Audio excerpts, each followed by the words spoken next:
पूर्णमदः पूर्णमिदं पूर्णात् पूर्णमुदच्यते पूर्णस्य पूर्णमादाय पूर्णमेवावशिष्यते।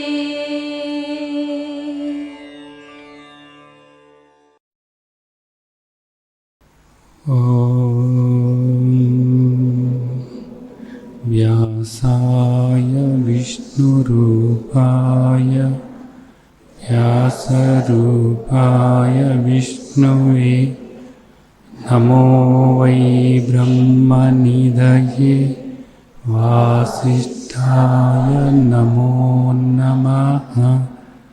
नमो नमः नमो नमः।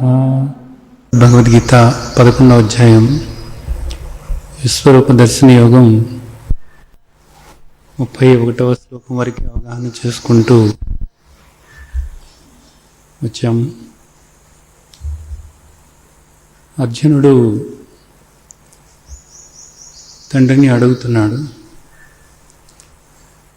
తండ్రి ఇంత ఉగ్రరూపంలో కనపడుతున్నటువంటి మీరెవరు, అసలు ఇంత భయంకరమైనటువంటి కోరలతో అగ్ని జ్వాలలు ప్రజ్వలిస్తుండగా మీ నుండి ఈ అగ్ని జ్వాలలు వెలువడుతున్నాయి. అగ్ని జ్వాలల్లో వీళ్ళందరూ కూడా పడిపోతున్నారు మిడతల్లాగా. భయంకరమైనటువంటి మీ కోరల్లో చిక్కుబడిపోయి పొడి పొడిలాగా శూర్ణమైపోతున్నారు వీళ్ళందరూ కూడా. మీరెవరు, మీ ఉగ్రరూపం ఏమిటి ఇది అనేది అర్జునుడు ఆ ప్రశ్న అడగటం జరిగింది. దానికి భగవంతుడు ఏం చెప్తున్నారు అనేటటువంటిది ఈరోజు అవగాహన చేసుకోవటానికి ప్రయత్నం చేద్దాం. కాలోస్మి లోకక్షయకృత్ ప్రవృద్ధో లోకాన్ సంహార్తుమిహ ప్రవృత్తః ఋతేపి త్వాం న భవిష్యంతి సర్వే యవస్థితః ప్రత్యనీకేషు యోధా.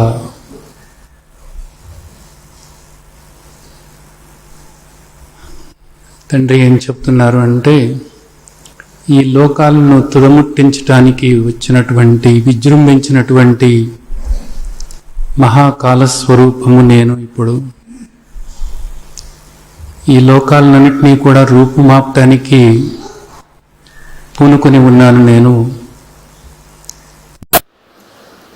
అలాగే శత్రుపక్షంలో ఉన్నటువంటి వాళ్ళు ఎవరు కూడా ఇంకా జీవించి ఉండనివ్వరు. కాబట్టి నీవు యుద్ధం చేయటం అన్నది మానేసినా కూడా వీళ్ళెవ్వరూ కూడా జీవించి ఉండరు అనేటటువంటిది చెప్తున్నారు. వీళ్ళెవరూ కూడా మిగలరు. ఇంకా యుద్ధము మొదలవలేదు. కానీ భగవంతుడు చెప్తున్నారు, భగవాన్ ఉవాచ, ఏమని చెప్తున్నారు? నేను కాలస్వరూపాన్ని, నేను ఇప్పుడు ఈ లోకాలన్నింటినీ కూడా తుదముట్టించటానికి విజృంభించి ఉన్నాను. నీవు యుద్ధం చేయకపోయినప్పటికీ కూడా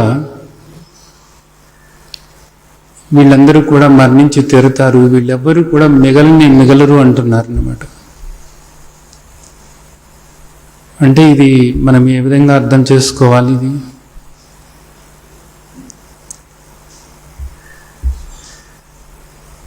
లలాట లిఖితం అంటారు. అంటే వాళ్ళ కాలం తీరిపోయింది. వాళ్ళను సంహరించటం అంటే భగవంతుడు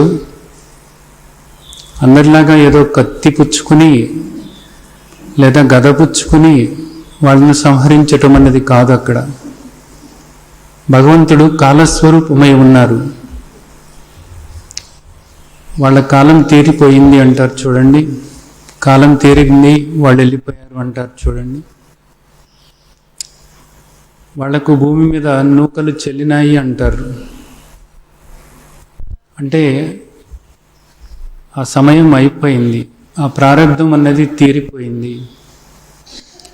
ప్రారంధం తీరిపోయిన తర్వాత, కాలం తీరిపోయిన తర్వాత ఇంకా ఎవరు కూడా ఇక్కడ ఒక్క క్షణం కూడా ఉండరు అనేటటువంటిది అర్థం చేసుకోవాల్సినటువంటి విషయం. ఖచ్చితంగా నీవు యుద్ధం చేయకపోయినప్పటికీ కూడా వాళ్ళెవరూ కూడా మిగిలి ఉండరు అని భగవంతుడు చెప్తున్నారు. దీన్ని మరి మనం ఎలా తీసుకోవాలి అనేటటువంటిది, అంటే అంతా కూడా భగవంతుని ప్రకారమే జరుగుతూ ఉన్నట్లయితే ఇక్కడ మనం చేసేది ఏమిటి అనేది,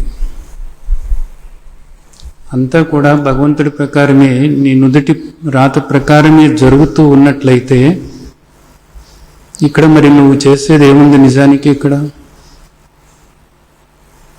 ఇది ఇప్పుడు అనేక మంది అడిగేటటువంటి ప్రశ్న.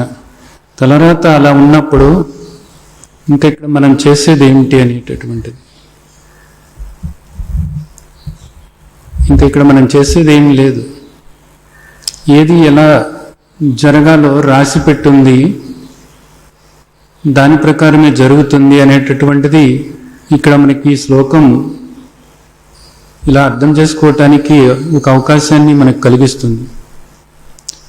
లోకంలో అనేక మంది కూడా ఈ శ్లోకాన్ని ఇలాగే అర్థం చేసుకుంటున్నారు.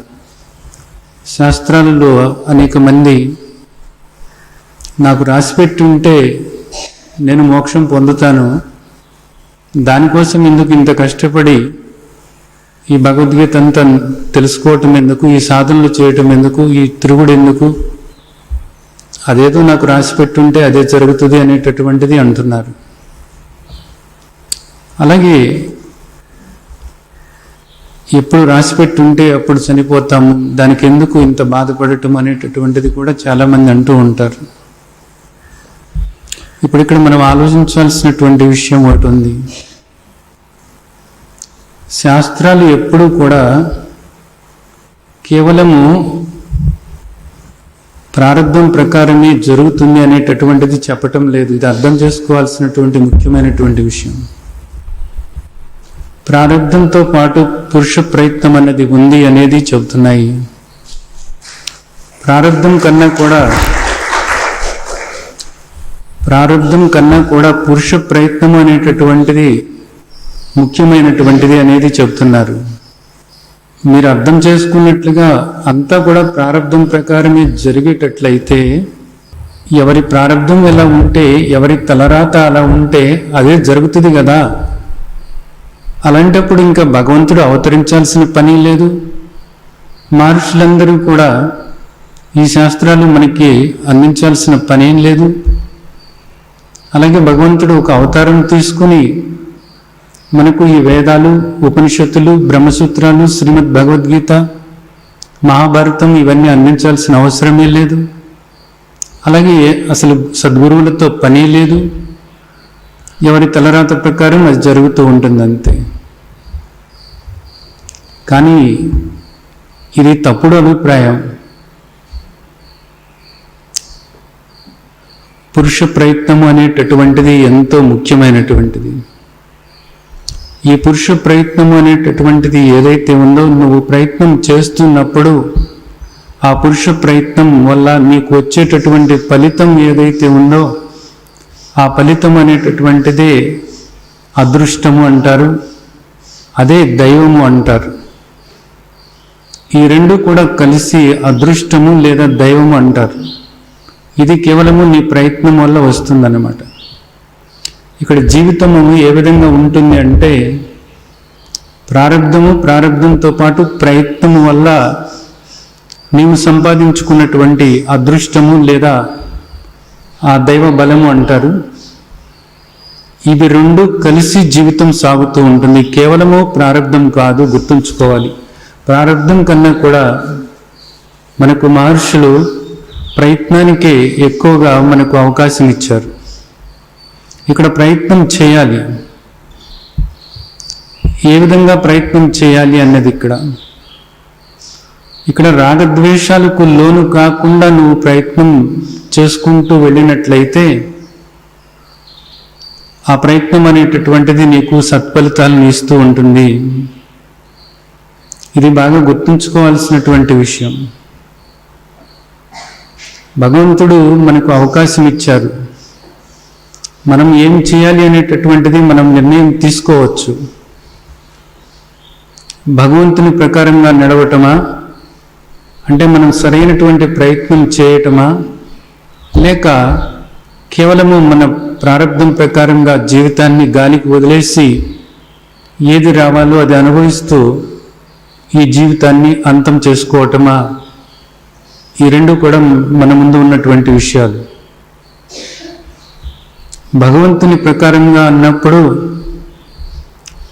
భగవంతుని సంకల్పమే మన సంకల్పంగా మారాలి అని మనం అనుకున్నట్లయితే అది నిజానికి మనకు సత్కర్మ అవుతుంది. అది మనకు సత్ఫలితాలను ఇస్తుంది. అది శ్రీమద్ భగవద్గీతలో చెప్పినట్లుగా ఇక్కడ ఉన్న అవరోధాలన్నింటినీ కూడా అధిగమించి మనం ఈ మానవ జన్మ సార్థకం చేసుకోవటానికి ఉపయోగపడుతుంది. ఆయన ప్రకారంగా నడవటం అంటే ఏమిటి?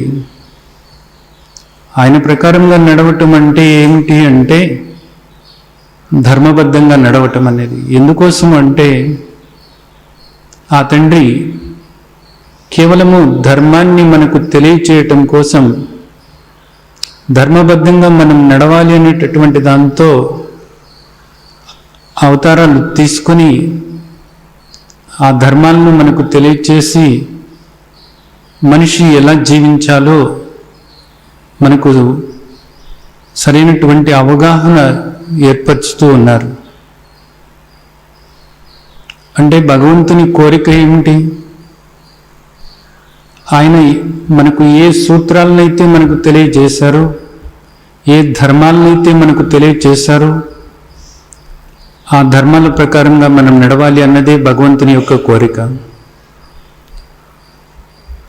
ఆ విధంగా మనం నడుస్తున్నప్పుడు మన ప్రయత్నం ఏదైతే ఉందో ఈ ప్రయత్నం అనేటటువంటి దానికి ఎంతో బలం చేకూరుతూ ఉంటుంది.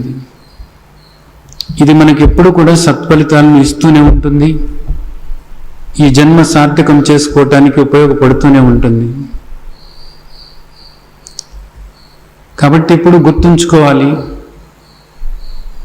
భగవంతుని ప్రకారంగా నడవాలా, లేకపోతే మనకున్నటువంటి అభిప్రాయాలు, మనం ఏర్పరచుకున్నటువంటి భావాలు, మన సంస్కారము, వీటి ప్రకారంగా మన వాసనల ప్రకారంగా నడవాలా అన్నది. మన వాసనల ప్రకారంగా, మన సంస్కారం ప్రకారంగా, మన అలవాట్ల ప్రకారంగా మనం నడుస్తూ ఉన్నప్పుడు అది నిజానికి ఎప్పుడు కూడా మనకు దుఃఖాన్ని కలిగిస్తుంది, మళ్ళా జన్మలకు కారణమవుతూ ఉంటుంది. భగవంతుడు మనం ఎలా జీవించాలి అనేటటువంటిది మనకు తెలియచేశారు. భగవాన్ ఉవాచ, ఇదిగో నీవు ఈ విధంగా నీ జీవితాన్ని సాగించాలి అనేటటువంటిది ఆ తండ్రి మనకు చెప్పారు స్పష్టంగా. ఆయన ప్రకారంగా మనం నడుస్తూ ఉన్నప్పుడు ఈ ప్రారంభం గురించి మనం ఆలోచించాల్సినటువంటి అవసరమే లేదు. అప్పుడు మాత్రమే ఈ జన్మ మనం సార్థకం చేసుకోగలుగుతాం. దీన్ని అర్థం చేసుకోవాలి, దీన్ని ఆచరణలోకి పెట్టుకోవాలి. కాబట్టి ఆ తండ్రి ఏమంటున్నారు ఇక్కడ, కాలోస్మి లోకక్షయకృత్ ప్రవృద్ధో లోకాన్ సంహాత్తుమిహ ప్రవృత్త. ఈ లోకాలను అంతం చేయటానికి విజృంభించినటువంటి మహాకాల స్వరూపాన్ని నేను ఇప్పుడు లయం జరుగుతుందన్నమాట. ఈ లోకాలన్నీ కూడా అంతరించిపోతూ ఉన్నాయి. ఎక్కడికి పోతున్నాయి? ఎక్కడికి పోవటం లేదు, ఆయనలోనే లయమైపోతున్నాయి. ఎక్కడి నుండి వచ్చినాయి? అసలు ఆయన నుండే వచ్చినాయి. ఎక్కడ ఉన్నాయి? ఇవన్నీ కూడా ఆయనలోనే ఉన్నాయి. ఇప్పుడు ఏమవుతున్నాయి? ఆయనలోకే వెళ్ళిపోతున్నాయి అంతే. ఇది అర్థం చేసుకోవాల్సినటువంటి విషయం. ఇప్పుడు వీళ్ళు కనపడుతున్నారు. ఈ కనపడేటటువంటి ఈ శత్రు సైనికులు ఎవరైతే ఉన్నారో, ఈ శత్రు పక్షంలో ఉన్నవాళ్ళు ఎవరైతే ఉన్నారో వీళ్ళందరికీ కూడా కాలం తీరిపోయింది. కాబట్టి నీవు యుద్ధం చేసినా చేయకపోయినా కానీ వాళ్లకు నూకలు చెల్లినాయి అనేది ఆ తండ్రి చెప్తున్నారు అన్నమాట. ఇంకెవరు కూడా మిగిలి ఉండరు అనేది స్పష్టంగా చెప్తున్నారు. తర్వాత శ్లోకం చూసినట్లయితే తస్మాత్ త్వముత్తిష్ట యశో లభస్వ జిత్వా శత్రూన్ భుంక్ష రాజ్యం సమృద్ధం మయైవైతే నిహతా పూర్వమేవ నిమిత్తమాత్రం భవ సవ్యసాచినం.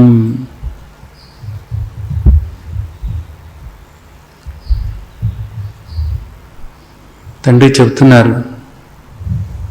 కాబట్టి నేనేం చెప్తున్నాను అంటే వాళ్ళెవరూ మిగిలి ఉండరు. నువ్వు యుద్ధం చేసినా చేయకపోయినా వాళ్ళెవ్వరూ కూడా మిగిలి ఉండరు. కాబట్టి నువ్వు లేవే. ఈ గాంధీవాన్ని ఇక్కడ పడేసి కూలబడిపోయావు కదా, ఇది సరైంది కాదు. నువ్వు లేచి యుద్ధం చెయ్యి. యుద్ధం చేసి సర్వ సంపదలతో కూడినటువంటి ఈ రాజ్యాన్ని నువ్వు అనుభవించు. అలాగే ఆ కీర్తి ప్రతిష్టలు కూడా నువ్వు పొందు. నీవు ఇక్కడ చేయాల్సింది ఏం లేదు. ఏదో నేను కష్టపడి యుద్ధం చేస్తున్నాను, వీళ్ళందరినీ చంపుతున్నాను అని అనుకుంటున్నావేమో. నువ్వు చంపేవాడివేం కాదు. వాళ్లకు కాలం తీరిపోయింది, వాళ్ళు చనిపోయి తీరతారు. కాబట్టి వాళ్ళందరూ ఇంతకు ముందే నా చేత చంపబడ్డారు అంటున్నారు. ఇది చాలా ఆశ్చర్యకరమైనటువంటి విషయం. మయైవైతే నిహత పూర్వమేవా, వాళ్ళందరూ కూడా ఇంతకు ముందే నా చేత చంపబడ్డారు. నిమిత్త మాత్రం భవ సవ్యసాచినం. ఎదురుగా కనపడుతున్నారు, ఇంకా యుద్ధమే మొదలవలేదు. కానీ భగవంతుడు ఏం చెప్తున్నారు? వాళ్ళందరూ నా చేత ఇంతకు ముందే చంపబడ్డారు. నీవు ఇంకా ఇలా కూలబడి ఉండవద్దు. నువ్వు లేచి గాంధీవం తీసుకో. ఏ విధంగా తీసుకోవాలి, ఏ విధంగా యుద్ధం చేయాలి? నిమిత్త మాత్రం భవ సవ్యసాచినం. నిమిత్త మాత్రుడిగా ఉండంతే. నేను చేస్తున్నాను అని అనుకోవద్దు. ఇది మనం గుర్తుంచుకోవాల్సిన విషయం. ఇక్కడ ఏది ఎలా జరగాలో అలా జరుగుతుంది. నువ్వేం చేయాలో అది చెయ్యి. ఏ ఫలితం రావాలో ఆ ఫలితం వచ్చి తీరుతుంది ఇక్కడ. కానీ నీవెప్పుడు కూడా గుర్తుంచుకోవాలి, ఒక్కటే గుర్తుంచుకోవాలి, తండ్రి చెప్పినట్లుగా నడుస్తున్నానా లేదా అనేది నువ్వు గుర్తుంచుకోవాల్సినటువంటి విషయం అంతే. నీ ప్రకారంగా కాదు. నీవు కేవలము నిమిత్త మాత్రుడవు మాత్రమే. అహంకారాన్ని వదిలిపెట్టు. నేను చేస్తున్నాను, నేను కర్తను అని నువ్వు అనుకుంటున్నట్లయితే అది నీవు పొరపాటు పడినట్లే. వాళ్లకు కాలం తీరింది, నా చేత చంపబడ్డారు ఇంతకు ముందే. ఇక్కడ మనం అనేక విషయాలు చూసినట్లయితే నేను చేస్తున్నాను అని విర్రవీగుతూ ఉంటారు. దేన్ని పెంచుతుంది ఈ ఆలోచన? ఈ మాటలు దేనిని పెంచుతున్నాయి? అహంకారాన్ని పెంచుతున్నాయి, దేహభావాన్ని పెంచుతున్నాయి. నేను ఈ పని చేశాను అనేటటువంటిది అందరూ గుర్తించాలని కోరుకుంటూ ఉంటారు. దానికోసం తపన పడుతూ ఉంటారు. గుర్తింపు కోసం తపన పడేటటువంటి వాళ్ళు ఎందరో ఉన్నారు. వాళ్ళకు ఆ గుర్తింపు లభించినప్పుడు వాళ్ళ అహంకారం బాధపడుతూ ఉంటుంది. వాళ్ళకు ఆ గుర్తింపు లభించినప్పుడు అహంకారం తృప్తి పడుతూ ఉంటుంది. అంతా కూడా జరిగేదంతా దేనిలో జరుగుతుంది అంటే కేవలం అహంకారంలోనే జరుగుతుంది అంతే. అనేక మంది అహంకారాన్ని బలపరుచుకోవటానికి తీవ్రంగా ప్రయత్నం చేస్తూనే ఉంటారు. ఇక్కడ ఒక గుర్తింపు కావాలని కోరుకుంటూనే ఉంటారు. ఏది చేసినప్పటికీ కూడా నేను చేశాను అన్నది అందరికీ తెలవాలి. దాన ధర్మాల దగ్గర నుంచి ప్రతిదీ కూడా నేను చేశాను అనేటటువంటిది ఎందుకు ఇంత లోపల తపన, అందరూ నన్ను గుర్తించాలనేటటువంటి తపన ఎందుకు వస్తుంది మనిషికి అని ఆలోచించినట్లయితే అహంకారం బలపడటం కోసం. మనిషి ఇక్కడ ఏం చేయాల్సిందని మనకి భగవంతుడు ఇప్పటివరకు ఏం చెప్పారు? ఆత్మగా నువ్వు స్థిరపడాలి. స్థిత ప్రజ్ఞత అంటే అదే. కానీ మనిషి అహంకారిగా స్థిరపడుతున్నారు. నన్ను గుర్తించాలి అంటే దేన్ని దృష్టిలో పెట్టుకుని గుర్తించాలి అంటున్నావు? దేహాన్ని దృష్టిలో పెట్టుకుని గుర్తించాలి అంటున్నావు. దేహాన్ని దృష్టిలో పెట్టుకుని నన్ను గుర్తించాలి అని అంటున్నావు. నీ దేహానికి ఒక ప్రత్యేకత నువ్వు కోరుతున్నావు. ఇదంతా కూడా దేనికి సంబంధమైనటువంటిది? అహంకారానికి సంబంధమైనటువంటిది. ఈ అహంకారం అనేటటువంటిది అనేక రీతులుగా వ్యక్తమవుతూ ఉన్నప్పుడు అది తండ్రి చెప్తున్నారు ఏమని? నాకు కూడా బాధ కలుగుతుంది, నీలోనూ ఇతరుల్లోనూ ఉన్నటువంటి నన్ను బాధకు గురి చేస్తున్నావు అన్నది తండ్రి చెప్తున్నారు. కాబట్టి గుర్తుంచుకోవాలి ఎప్పుడు కూడా, ఆత్మగా నిన్ను నీవు గుర్తుంచుకోవాలి, దేహంగా కాదు. దేహానికి సంబంధమైనటువంటి గుర్తింపుని కాదు నువ్వు కోరాల్సినటువంటిది. అలాగే కొంతమంది చెప్తూ ఉంటారు నేను చెప్పింది జరగాలి అని. లేనప్పుడు వాళ్ళకి కోపం వస్తూ ఉంటుంది. ఎందుకు కోపం వస్తుంది? అహం దెబ్బతింటుంది, అహంకారం దెబ్బతింటుంది అన్నమాట. నేను చెప్పాను అయినా సరే వీళ్ళు చేయటం లేదు, నా ప్రకారంగా నేను ఉండాలి, నేను చెప్పినట్లుగా వినాలి, నన్ను గుర్తించాలి, నన్ను గౌరవించాలి, నా పెద్దరికం వీళ్ళు సరైన రీతిలో గుర్తించి దానికి తగ్గట్లుగా నడుచుకోవాలి. విపరీతమైన కోరికలు ఇవన్నీ కూడా. ఇది ఎలాంటిదంటే ఎవరి గొయ్యి వాళ్ళు తవ్వుకోవటం అంటారే, అంతకన్నా దారుణమైనటువంటిది. అహంకారాన్ని బలపరుచుకోవటానికి చేసేటటువంటి విపరీతమైనటువంటి ప్రయత్నం ఇది. ఈ శ్లోకం గుర్తుంచుకోవాలి ఎప్పుడు కూడా. నిమిత్తమాత్రం భవసవిసాచనం, ఒక హెచ్చరిక ఇది. నీ ముందు ఏ పనైనా ఉండవచ్చు, నువ్వు ఏ పని చేస్తూ ఉన్నప్పటికీ కూడా, అది ఎలాంటిదైనప్పటికీ కూడా నిమిత్తమాత్రం భవసవ్యసాచనం అంటే ఏది రావాలో ఆ తండ్రి ప్రకారమే జరుగుతుంది అంతే. ఎందుకంటే కేవలము ప్రారంభమే కాదు, ప్రయత్నం కూడా ఉంది, అదృష్టం కూడా ఉంది. ఇక్కడ ప్రారంధము ప్రయత్నము ఈ రెండు కూడా కలిసి నీకు ఒక ఫలితం అనేది వస్తూ ఉంటుంది, గుర్తుంచుకోవాలి. అయితే ఈ ప్రయత్నం అన్నది ఎప్పుడు కూడా నువ్వు నిమిత్త మాత్రుడివై ఉండాలి. ఈ విధంగా నువ్వు చేసుకుంటూ వెళ్ళినప్పుడు తండ్రి చెప్పిన బోధ ఏదైతే ఉందో బోధ గుర్తు చేసుకుంటూ తండ్రి ప్రకారంగా నేను నడవాలి అని నిశ్చయం చేసుకుని తండ్రి సంకల్పం ఏదైతే ఉందో తండ్రి సంకల్పమే నెరవేరాలి అని తండ్రిని చెప్పినటువంటి నియమాలను ఆచరణలోకి తీసుకుంటూ నువ్వు నడిచినట్లయితే అప్పుడు ఈ జన్మ సార్థకం చేసుకోవటానికి వీలవుతుంది. ప్రయత్నం చేయాలి, నిమిత్తమాత్రుడివై చేయాలి. అహంకారం పెరుగుతుందా అనేది చూసుకుంటూ ఉండాలి, ఆత్మభావనతో ఉండాలి. అంటే శాస్త్రాల్లో మనకు చెబుతూ ఉంటారు, ఒదిగి ఉండాలి అంటారు. అహంకరించటం కాదు, ఒదిగి ఉండాలి.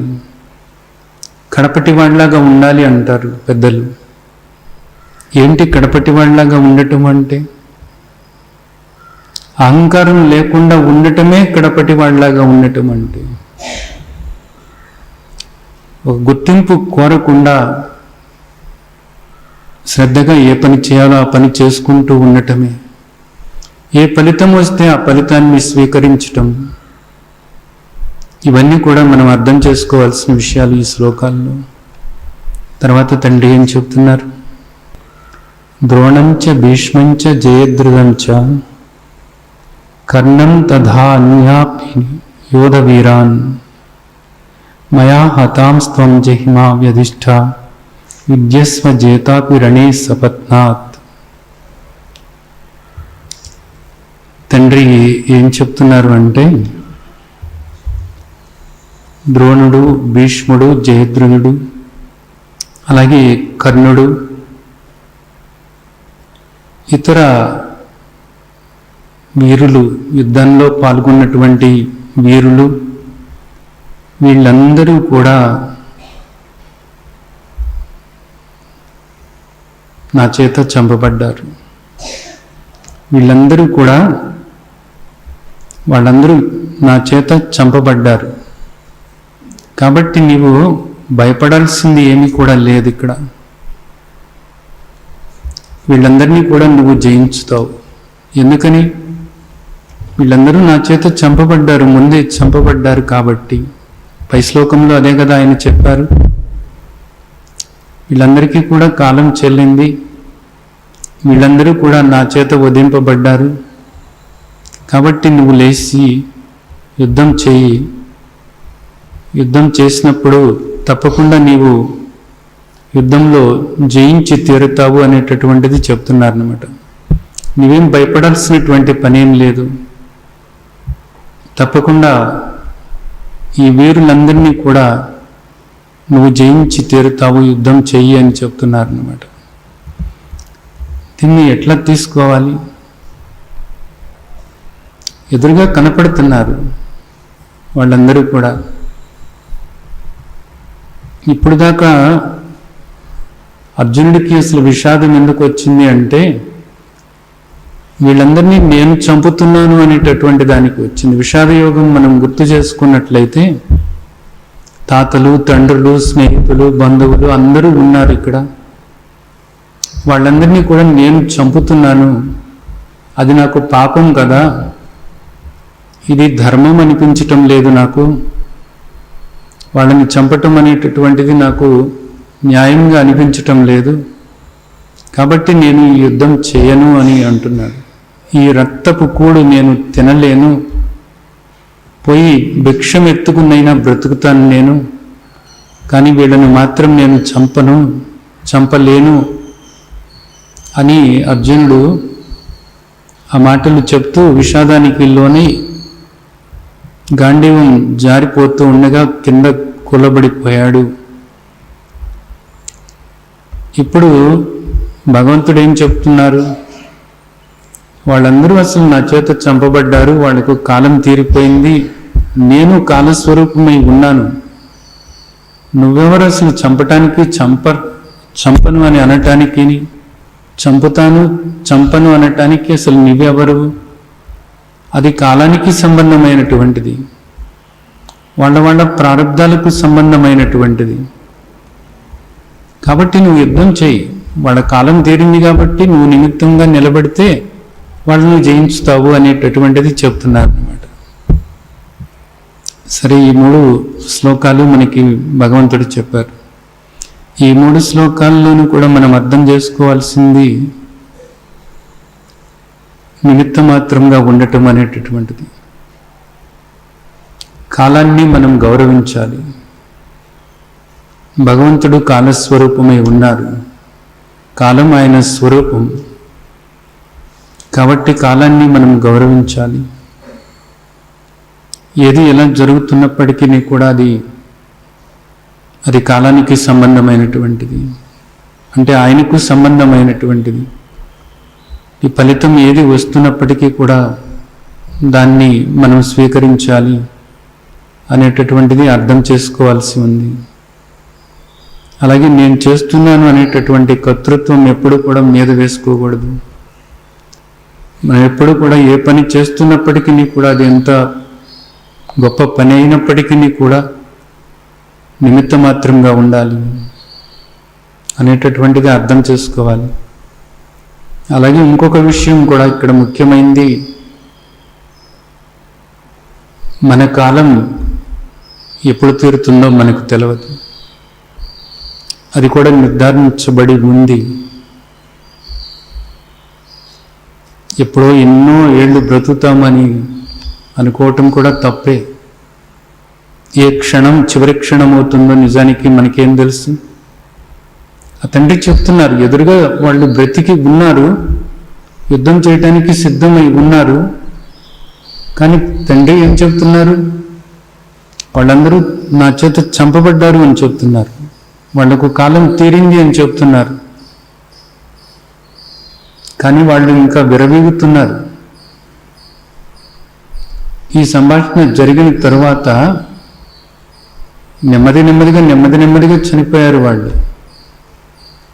అంటే శ్రీకృష్ణార్జున సంవాదం అయిన తర్వాత, కురుక్షేత్ర రణరంగంలో ఈ సంవాదం అయిన తర్వాత వెంటనే కూడా చనిపోలేదు.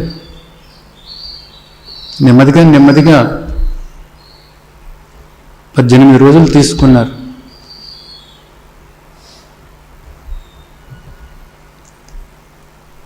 అంటే చూడండి, ఎవరు ఎప్పుడు ఈ దేహం వదులుతారో తెలియదు. ఎందుకు విర్రవీగాలి? ఇక్కడ ఎందుకు అహంకారంతో ఉండాలి?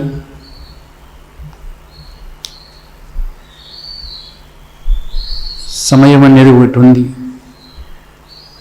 ఆ సమయం వచ్చి తలుపు తట్టినప్పుడు నాకు సమయం లేదు, నేను ఇంకా కొంచెం తెలుసుకోవాలని అనుకుంటున్నాను అని మనం కొంత సమయం అడగటానికి కూడా మనకు సమయం ఇవ్వదు. ఆ సమయం అంతే, అదే చివరి క్షణం అవుతుంది. ఇది కూడా మనం ఈ అధ్యాయంలో ఇక్కడ గుర్తుంచుకోవాల్సినటువంటి విషయం. సరే, భగవంతుడు ఆ విధంగా చెప్పారు. చెప్పిన తర్వాత సంజయుడు మాట్లాడుతున్నారు. ఏతచ్ఛ్రుత్వా వచనం కేశవస్య కుతాంజలిర్వేపమానః కిరీటీ నమస్కృత్వా భూయ ఏవాహ కృష్ణం సగద్గదం భీత ప్రణమ్యః. అర్జునుడు ఇదంతా విన్న తర్వాత కృష్ణుడు, నేను కాలస్వరూపాన్ని, వీళ్ళందరూ కూడా నా చేత ముందుగానే చంపబడ్డారు అని ఇలా చెప్తున్నప్పుడు అర్జునుడికి నిజంగా ఇదంతా విని, అలాగే ఒక్కసారిగా ఈ విశ్వమంతా కూడా ఆయన స్వరూపంగా ఆ దృష్టితో చూస్తూ ఉన్నప్పుడు ఇక్కడ కనిపించేటటువంటి ఈ ఉగ్ర సన్నివేశాలు ఏవైతే ఉన్నాయో, ఈ భయంకరమైన సన్నివేశాలు ఏవైతే ఉన్నాయో, అవన్నీ చూస్తున్నప్పుడు ఒకవైపు భయం కలుగుతుంది, ఆందోళన కలుగుతుంది, అశాంతి కలుగుతుంది. అలాగే ఎదురుగా వాళ్ళందరూ కూడా నిలబడి ఉన్నారు, వాళ్ళందరూ చనిపోయారనేమో కృష్ణుడు చెప్తున్నారు. నువ్వు నిమిత్త మాత్రంగా యుద్ధం చేయి, నువ్వు గెలుస్తావు అని కూడా చెప్తున్నారు, విజయం మీదే అని చెప్తున్నారు. ఇవన్నీ ఈ విధంగా విన్నప్పుడు, ఈ విధంగా తను చూస్తూ ఉన్నప్పుడు అర్జునుడికి నిజానికి ఆ పరిస్థితి, మానసిక పరిస్థితి ఏ విధంగా ఉంది, ఏం చేస్తున్నాడు అనేటటువంటిది సంజయుడు చెప్తున్నాడు ఈ శ్లోకంలో. అర్జునుడు ఏ విధంగా ఉన్నాడు అనేటటువంటి దాన్ని సంజయుడు వర్ణిస్తున్నాడు అన్నమాట. ఈ మాటలు విని అర్జునుడు వెంటనే వణికిపోతున్నాడట. ఏమిటిది? కాలస్వరూపమైన వీళ్ళందరూ ముందే చనిపోయారా? ఇంత భీకరంగా ఉందా, ఇంత ఉగ్రంగా ఉందా ఈ భగవంతుని యొక్క స్వరూపం? ఇంత భయాన్ని కొలిపే విధంగా ఉందా? ఇంత ఆశ్చర్యానికి కొలిపేటటువంటి రీతిలో ఉందా అనేటటువంటిది అన్నట్లో మహాయోధానుయోధులు వాళ్ళందరూ కూడా. తేలిగ్గా వాళ్ళందరూ నా చేత చంపబడ్డారు అంటున్నాడు ఆయన. ఇవన్నీ విన్నప్పుడు అర్జునుడికి భయంతో కూడి వణుకు మొదలైందట. వణుకు మొదలైపోయి వెంటనే అంజలి ఘటిస్తున్నాడు. అంజలి ఘటించి వణికిపోతూ ఆ తండ్రికి నమస్కరిస్తున్నాడు, పరమాత్మకు నమస్కరిస్తున్నాడు. ఎంతో భయంతో మళ్ళీ వంగిపోయి నమస్కారం చేస్తున్నాడు, మామూలుగా కాదు. ఆ ఉగ్ర స్వరూపాన్ని చూసి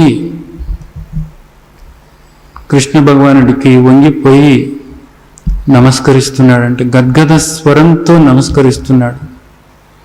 ఒక పక్క సంతోషం, ఒక పక్క ఆశ్చర్యం, మరోపక్క భయం, ఇవన్నీ కూడా కలగలిసిపోయి ఉన్నాయన్నమాట. గొంతులో తెమడ అడ్డుపడుతుందట, ఒక పక్క కన్నీళ్లు కారుతున్నాయి, ఒక పక్క భయము, ఆశ్చర్యంతో ఆనందంతో కన్నీళ్లు కారుతున్నాయి. అలాగే గొంతులో తెమడ అడ్డుపడుతుంది. గద్గద స్వరం అంటారు. మాట సరిగ్గా రావటం లేదు, తడబడిపోతుంది. ఏం చేయాలో కూడా తెలియని పరిస్థితిలో దేహం వణికిపోతూ ఉండగా వంగి నమస్కరిస్తున్నాడు అన్నమాట. వంగి నమస్కరిస్తూ ఈ విధంగా మాట్లాడుతున్నాడట.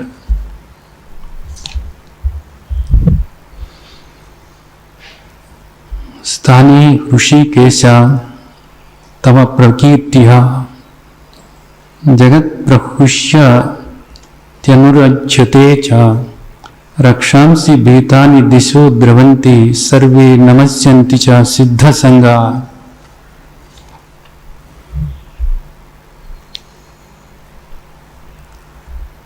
ఆ విశ్వరూపం చూస్తూ ఉన్నప్పుడు అర్జునుడు గమనించినటువంటిది ఏదైతే ఉందో ఆ గమనించినటువంటి దాన్ని చెప్తున్నాడు. ఏమని చెప్తున్నాడంటే, తండ్రి పరమాత్మ అంతర్యామి,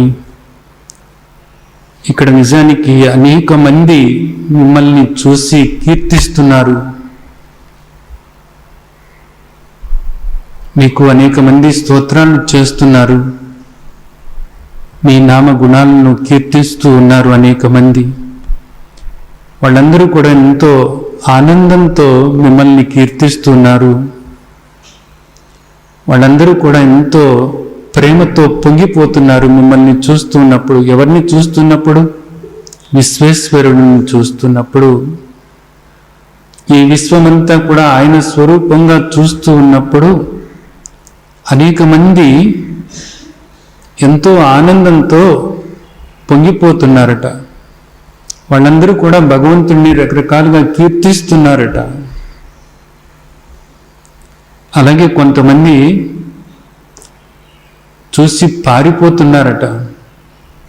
వాళ్ళు ఎవరంటే రాక్షసులు. రాక్షసులందరూ కూడా ఈ విశ్వేశ్వరుణ్ణి చూసి, విశ్వరూపుణ్ణి చూసి భయంతో పరుగులు పెడుతున్నారట, పారిపోతున్నారు.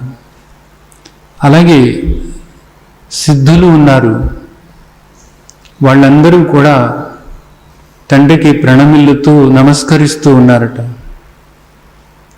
వీళ్ళందరూ ఈ విధంగా చేస్తున్నారు తండ్రి అని అర్జునుడు చెప్తున్నాడు.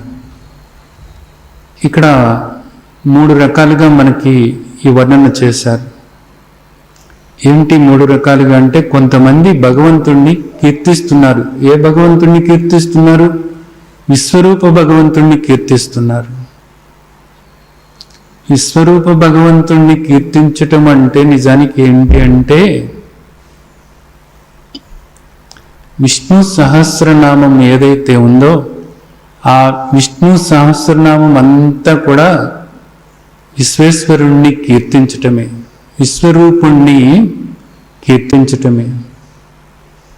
అలాగే భగవంతుణ్ణి అనేక రీతులుగా వాళ్ళందరూ కూడా స్తోత్రాలు చేస్తూ భగవంతుడి యొక్క గుణాలను వాళ్ళందరూ కూడా పదే పదే పదే పదే చెప్పుకుంటూ ఆ విధంగా కీర్తన చేస్తూ ఉన్నారట. విష్ణు సహస్రనామం అంటే ఆ తండ్రిని కీర్తించటమే కదా. ఆ విధంగా చేస్తున్నారట.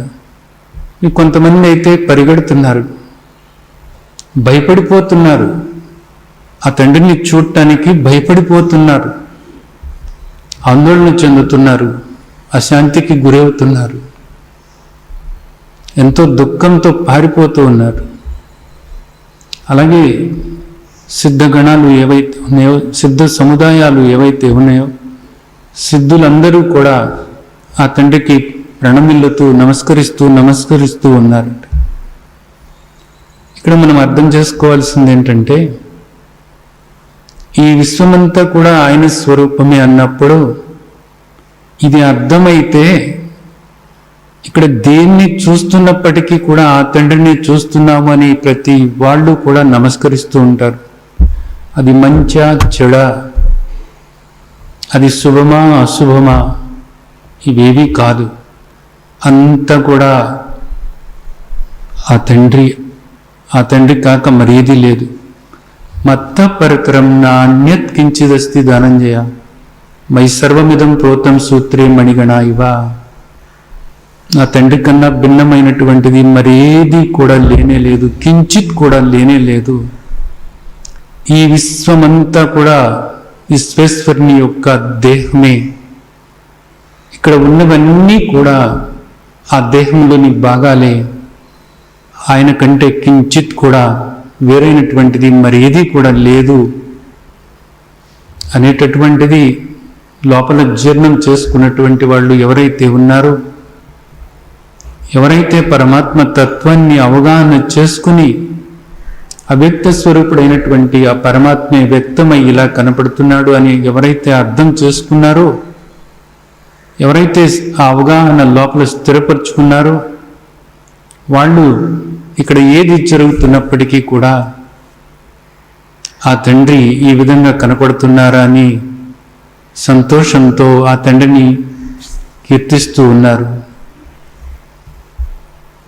ఒక భూకంపం మనం చూస్తున్నప్పుడు, ఓ సునామీ చూస్తున్నప్పుడు, ఒక ఉప్పెన చూస్తున్నప్పుడు, ఒక భీకరమైనటువంటి అగ్నిజ్వాలలతో కూడినటువంటి పరిస్థితి చూస్తున్నప్పుడు అంతా కూడా పరమాత్మే కదా. పరమాత్మ ఈ విధంగా కనపడుతున్నారు. ఇక్కడ పరమాత్మ కాక మరి ఏమీ లేదు. దేన్ని మనం కాదనగలం? ఆ తండ్రికి అవసరమైంది. ఆ తండ్రి ప్రకారంగా ఇక్కడ భూమి కంపిస్తుంది. ఆ తండ్రి ప్రకారంగా వర్షాలు ఎక్కువగా పడుతున్నాయి. ఆ తండ్రి ప్రకారంగానే, ఆ తండ్రి వాయువు కాబట్టి విపరీతమైనటువంటి గాలులు వీసి ఎన్నో చెట్లు, ఎన్నో భవనాలు కూలిపోతున్నాయి. ఆ తండ్రి ఆ జలమే కాబట్టి జలప్రళయం వస్తూ ఉంది, సునామీలు వస్తున్నాయి, ఉప్పెన్లు వస్తున్నాయి, భూకంపాలు వస్తున్నాయి. ఇవన్నీ కూడా ఆయన స్వరూపమే. ఇది అర్థమైన వాళ్ళు అంతా కూడా ఆయన స్వరూపమే అని చెప్పేసి ఆ తండ్రిని గుర్తు చేసుకుంటూ ఆ తండ్రిని కీర్తిస్తున్నారు. ఇది అర్థం కాని వాళ్ళు భయపడిపోతున్నారు, ఏం జరుగుతుంది అని భయపడిపోతున్నారు. సాధన చేసేటటువంటి వాళ్ళు, సిద్ధులు ఎవరైతే ఉన్నారో, సిద్ధ సముదాయం వాళ్ళందరూ కూడా ఆయనకి నమస్కరిస్తున్నారు. ఇక్కడ మనం అర్థం చేసుకోవాల్సింది ఏమిటంటే యాక్సెప్టెన్స్. ఏది నీ ముందు ఎలాంటిది కనపడుతున్నప్పటికీ కూడా ఆయన స్వరూపమే, పరమాత్మ కాక మరేది లేదు. అంతా కూడా పరమాత్మే. పరమాత్మకు భిన్నంగా మరేది కూడా లేనే లేదు, కించిత్ కూడా మరేది లేనే లేదు. అంతా కూడా పరమాత్మే. పరమాత్మకు వేరుగా అసలు ఏమీ లేదు, ఎవ్వరూ లేరు. దేవతలు ఆయన స్వరూపంలో భాగాలే, మహర్షులు ఆయన స్వరూపంలో భాగాలే, సిద్ధరులు ఆయన స్వరూపంలో భాగాలే, మంచివాళ్ళు ఆయన స్వరూపంలో భాగాలే, మహాత్ములు ఆయన స్వరూపంలో భాగాలే, చెడ్డవాళ్ళు ఆయన స్వరూపంలో భాగాలే. శుభము ఆయన స్వరూపంలో భాగమే, అశుభము ఆయన స్వరూపంలో భాగమే. ఆయన కాక కించిత్ కూడా మరేమీ కూడా లేనే లేదు. కాబట్టి ఈ దృష్టి ఏర్పరచుకోవాలి. ఈ దృష్టి ఏర్పరచుకున్నట్లయితే ఏమవుతుంది అంటే రాగద్వేషాలు అనేటటువంటివి పోగొట్టుకోవటానికి అవకాశం ఉంటుంది. ఎవరిలోనూ దేనిలోనూ కూడా తప్పులు ఎతకకుండా ఉండటానికి ఇది కుదురుతుంది. ఇదేదో లేనిపోయింది కాదు, సత్యం ఇది. ఏది సత్యం? అంతా కూడా ఆయన స్వరూపమే అనేటటువంటిది పరమ సత్యం. అది ఈరోజు మహర్షులే కాదు, మనకు అనేక మంది శాస్త్రవేత్తలు ఇదే విషయాన్ని చెప్తున్నారు. అనేక మంది శాస్త్రవేత్తలు ఇదే విషయాన్ని చెప్తున్నారు. కాబట్టి ఇక్కడ మనం అర్థం చేసుకోవాల్సిన రెండు విషయాలు. ఒకటి, దేని పట్ల కూడా వ్యతిరేక భావన అనేటటువంటి దాన్ని ఏర్పరచుకోకూడదు. ఎవరిలోనూ కూడా తప్పులు వెతకటం అనేటటువంటిది చేయకూడదు. ఎవరిని కూడా విమర్శించటం అనేటటువంటిది చేయకూడదు. ఎవరిని బాధ పెట్టడం అన్నది చేయకూడదు. ఎవరి శాంతికి కూడా భంగం కలిగించటం అనేటటువంటి దాన్ని ఎప్పుడూ చేయకూడదు. ఎందుకనంటే అందరూ కూడా పరమాత్మ స్వరూపమే కాబట్టి. ఆ చూపు ఏర్పరచుకోవాలి, ఆ దృష్టి ఏర్పరచుకోవాలి. ఇప్పుడు దాకా కూడా ఏ దృష్టితో ఉన్నారు? అహంకారం అనేటటువంటి దృష్టి. ఇది వేరువేరుగా చూసేటటువంటి దృష్టి, ఏకంగా పరమాత్మను చూసే దృష్టి కాదు. ఇది ఏకంగా పరమాత్మను చూసేటటువంటి దృష్టి ఏర్పరచుకోవాలి. వేరువేరుగా చూస్తూ, విమర్శిస్తూ, తప్పులు ఎతుకుతూ, ఎదుటివాడిని బాధకు గురి చేస్తూ, రాగద్వేషాలతో ప్రవర్తిస్తూ, అహంకారంతో ప్రవర్తిస్తూ ఉన్నప్పుడు సత్యానికి దూరం అవుతారు. అహంకారంతోనే ఉండటం వల్ల అసుర జన్మలు వస్తాయి అని తండ్రి చెప్తూ ఉన్నారు. అంతేకాకుండా ఇక్కడ దుఃఖమే అనుభవిస్తావు నువ్వు అనేటటువంటిది కూడా చెప్తున్నారు. అలాగే ఏ పరిస్థితి వచ్చినప్పటికీ కూడా ఏది రావాలో అదే వచ్చింది అని దాన్ని స్వీకరించటం అన్నదాన్ని అలవాటు చేసుకోవాలి. దాన్ని స్వీకరించి అది భగవంతుని యొక్క ప్రసాదంగా మనం భావన చేసినప్పుడు తండ్రి చెప్పినట్లుగా ఉన్నమాళ్ళం అవుతాం. అలా కాకుండా ఉన్నప్పుడు తండ్రికి వ్యతిరేకంగా ప్రవర్తించిన వాళ్ళం అవుతాం. ఈ శ్లోకంలో దాన్ని మనం అర్థం చేసుకోవాల్సి ఉంటుంది.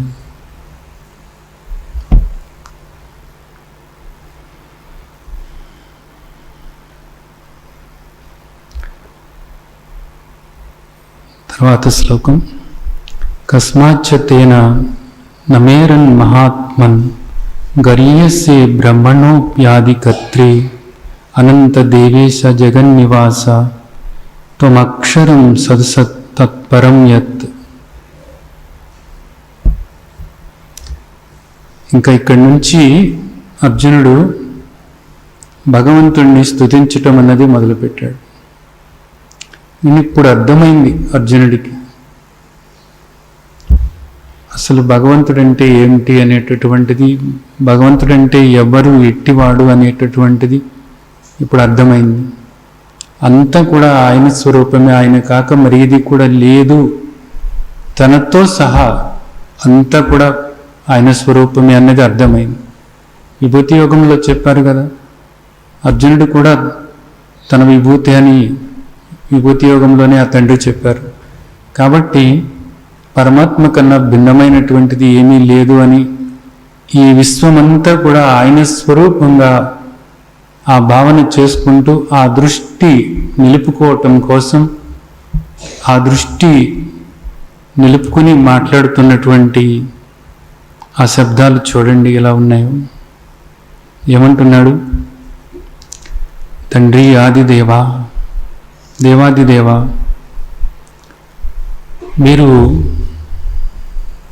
పరమాత్మ స్వరూపులైనటువంటి పరమాత్మ స్వరూపమైనటువంటి మీరు బ్రహ్మకు కూడా మూలమై ఉన్నారు అంటున్నాడు. ఈ సృష్టి యావత్తు కూడా బ్రహ్మదేవుడి నుండి వచ్చింది అనేటటువంటిది మనం చెప్పుకుంటూ ఉంటాం పురాణాల్లో వీటిల్లో. కానీ ఇక్కడ అర్జునుడు ఇప్పుడు ఏమంటున్నాడంటే బ్రహ్మకు కూడా మూలం నీవై ఉన్నావు అంటున్నాడు అనమాట. బ్రహ్మణ్యోప్యాధికర్త్రే, బ్రహ్మదేవుడికి కూడా మూలం నీవే అయి ఉన్నావు. నీవు అనంతుడవు, అంతం లేనటువంటి వాడివి. అలాగే బ్రహ్మదేవుడికి కూడా మూలం నీవే అయినప్పుడు ఆది నీవై ఉన్నావు. ఆది నీవై ఉన్నావు, అనంతుడవు నీవు, అంతము లేదు. ఆది అంతము కూడా లేనటువంటి వాడివి. అంటే నీకన్నా ముందు ఎవరూ లేనే లేరు. బ్రహ్మదేవుడికి ముందు నీవున్నావు. అందుకనే మనకు చూడండి కథల్లో విష్ణుమూర్తి యొక్క నాభి నుంచి బ్రహ్మదేవుడు ఉద్భవించారు అనేటటువంటిది కథల్లో చెబుతారు. ఆ విష్ణుమూర్తి అంటే మళ్ళా పరిమితమని కాదు, గుర్తుంచుకోవాలి. ఇక్కడ విష్ణుమూర్తి అన్నప్పుడు సర్వవ్యాపకమైనటువంటి పరమాత్మ, సర్వము తానైనటువంటి పరమాత్మ. ఆ పరమాత్మ నుండే బ్రహ్మదేవుడు ఉద్భవించాడు. బ్రహ్మదేవుడి నుండి ఈ సృష్టి, ఈ సకల లోకాలు కూడా ఉద్భవించినాయి అనేటటువంటిది అర్థం చేసుకోవాల్సినటువంటి విషయం. మరి భగవంతుడు ఎక్కడి నుండి వచ్చారు? భగవంతుడు ఎక్కడి నుండి రాలేదు, ఎప్పుడూ ఉండేటటువంటి వాడు. ఆయనకు ఆది అన్నది లేదు, ఆయనకు ముందు ఎవరూ లేరు, కేవలము ఆయనే ఉన్నారంతే. తర్వాత ఆయన నుండి వచ్చారు అంటే వేరుగా, ఆయనకు వేరుగా కాదు, అంతా కూడా ఆయనే అయినప్పుడు ఆయన ఏ విధంగా ఉన్నారు? పరమాత్మ అవ్యక్తంగా ఉన్నారు. అవ్యక్తమైనటువంటి పరమాత్మ నుండి వ్యక్తం అవ్వటం అనేది జరిగింది. ఎలా జరిగింది? ఆయన యొక్క శక్తి, అదే మాయాశక్తి అన్నారు. ఈ కనిపించేదంతా కూడా ఆయన యొక్క శక్తి, ఇదంతా కూడా ఆయన యొక్క శక్తి స్వరూపమే అంతే. అవ్యక్తమైనటువంటి పరమాత్మ యొక్క శక్తి ఇదంతా కూడా. ఆ శక్తిని ఏమంటున్నారు? అమ్మవారు అంటున్నారు అంతే. అదే అర్ధనారీశ్వర తత్వం అని మనం చదువుకుంటూ ఉంటాం. కాబట్టి ఇక్కడ అర్జునుడు ఏమంటున్నాడంటే మీకు ఆది లేదు, అంతము లేదు తండ్రి. బ్రహ్మదేవుడికి కూడా మూలం మీరే అయి ఉన్నారు తండ్రి. దేవాది దేవ, అనంతుడైనటువంటి తండ్రి, దేవేశ, దేవతలకు కూడా ప్రభువు మీరే తండ్రి. ఎందుకంటే దేవతలు మీకు వేరుగా లేరు తండ్రి, వాళ్ళు కూడా మీ దేహంలోని భాగాలే తండ్రి. మీకంటే వేరుగా ఏ దేవత లేదు, ఏ దేవుడు లేడు, అంతా కూడా మీరే తండ్రి. మీరే ఆ విధంగా కనపడుతున్నారు. మీకంటే భిన్నంగా మరి ఇది కూడా లేనే లేదు, కించిత్ కూడా మరి ఇది కూడా లేనే లేదు తండ్రి. జగన్నివాస, ఈ జగత్తు అంతా కూడా కారణం, జగత్తు ఇలా ఉండటానికి కారణం మీరే తండ్రి. ఈ జగత్తు అంతా కూడా ఇలా వ్యక్తమై కనపడుతుంది అంటే దానికి కారణం మీరే అయి ఉన్నారు తండ్రి. మీరు కాక ఇక్కడ కించిత్ కూడా మరేది లేదు. ఈ జగత్తంతా కూడా మీ స్వరూపమే అయి ఉన్నది తండ్రి. ఈ జగత్తుకు ఆధారం మీరే అయి ఉన్నారు తండ్రి. దేవాది దేవా, ఆది దేవా, త్వమక్షరం సదసత్ తత్పరం యత్. ఇక్కడ వ్యక్తమై కనపడుతున్నటువంటిది అలాగే అవ్యక్తంగా ఉన్నటువంటిది, ఈ రెండు కూడా మీరే. అలాగే వీటికి అతీతంగా ఉన్నటువంటి చైతన్య స్వరూపం కూడా ఏ నాశనము లేనటువంటి అక్షరమైనటువంటి చైతన్య స్వరూపం కూడా మీరే తండ్రి. అంటే స్థూల జగత్తు, సూక్ష్మ జగత్తు, ఈ రెండు కూడా మీరే తండ్రి. అలాగే ఈ రెండిటికీ కూడా అతీతంగా ఉన్నటువంటి చైతన్య స్వరూపము, అక్షర స్వరూపము మీరే అయి ఉన్నారు తండ్రి. మీరు కాక మరెవరు కూడా లేనే లేరు తండ్రి. కాబట్టి దేవాది దేవా,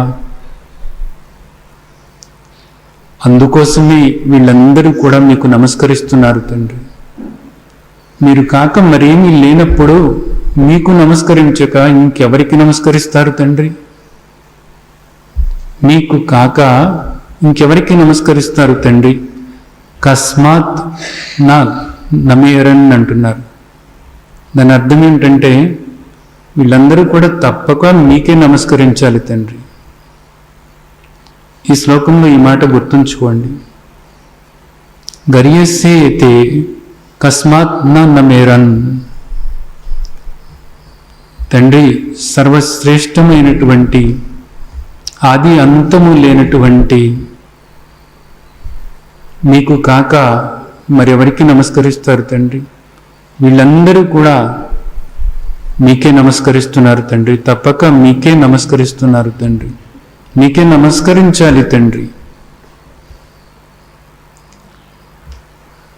ఒక్క నమస్కారం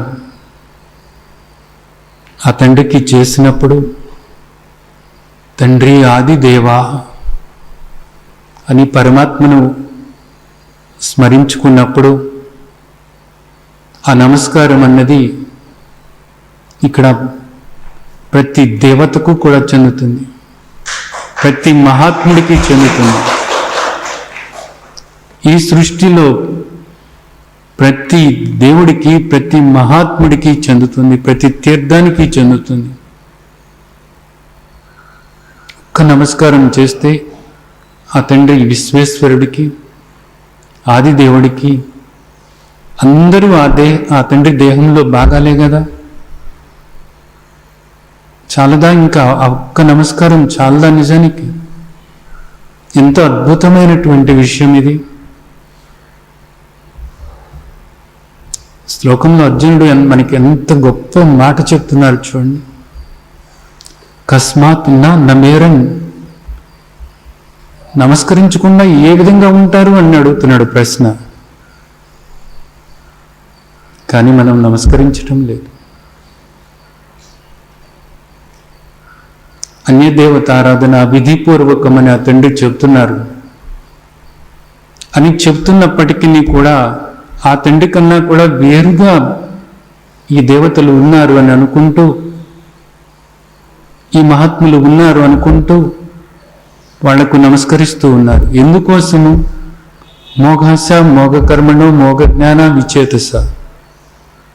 పనికిరానటువంటి కోరికలతో, పనికిరాని జ్ఞానంతో, పనికిరాని కర్మకాండలు చేస్తున్నారు అని ఆ తండ్రి చెబుతున్నప్పటికీ కూడా పెడచెవిని పెట్టి ఆ తండ్రి కంటే వేరుగా ఎవరో ఉన్నారు అనేటటువంటి భావన అంతగా లోపల జీర్ణం చేసుకుని ఆ విధంగా ఇవన్నీ కూడా చేస్తూ వస్తున్నారు.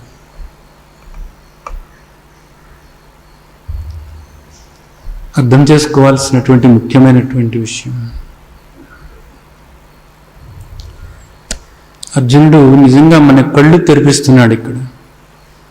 మీకు నమస్కారం పెట్టక ఇంకా ఏం చేస్తారు అని అడుగుతున్నాడు. కస్మాత్ నా నమేరన్. ఇక్కడ ఉన్న విషయాన్ని చదువుతున్నాను వినండి. నమస్కరింపక ఎట్లుండగలరు?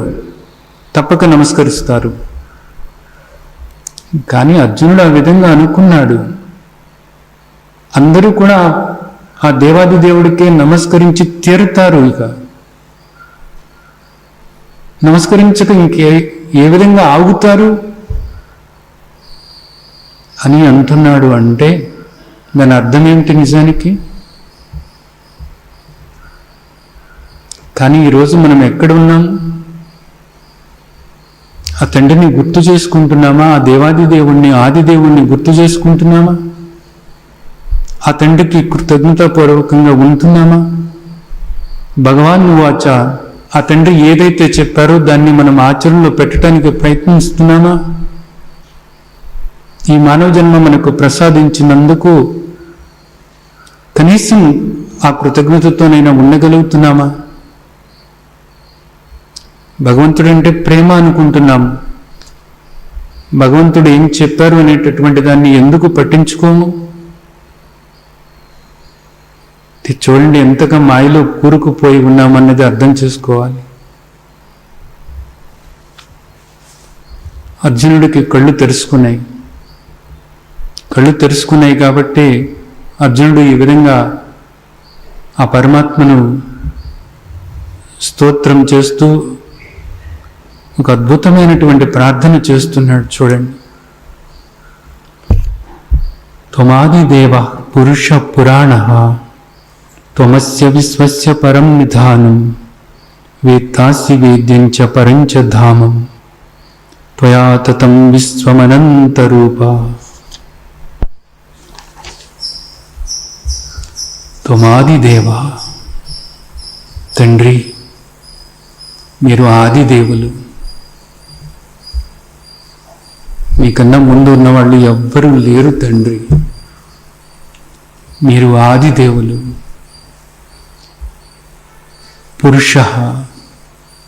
పురుష అన్న మాటకు అర్థం ఏమిటంటే ఈ పురాలలో, అంటే ఈ నవద్వార పురాలు అంటారు. ఈ మానవ దేహం అయితే నవద్వార పురము అంటారు. ఇక్కడ కనిపించేటటువంటి దేహాలు ఏవైతే ఉన్నాయో వీటన్నిటినీ కూడా పురాలు అని అంటే, ఈ పురాలన్నిట్లోనూ కూడా, అంటే ఈ దేహాలన్నిట్లోనూ కూడా ఉన్నటువంటి వాడా అనేటటువంటిది ఒక అర్థం.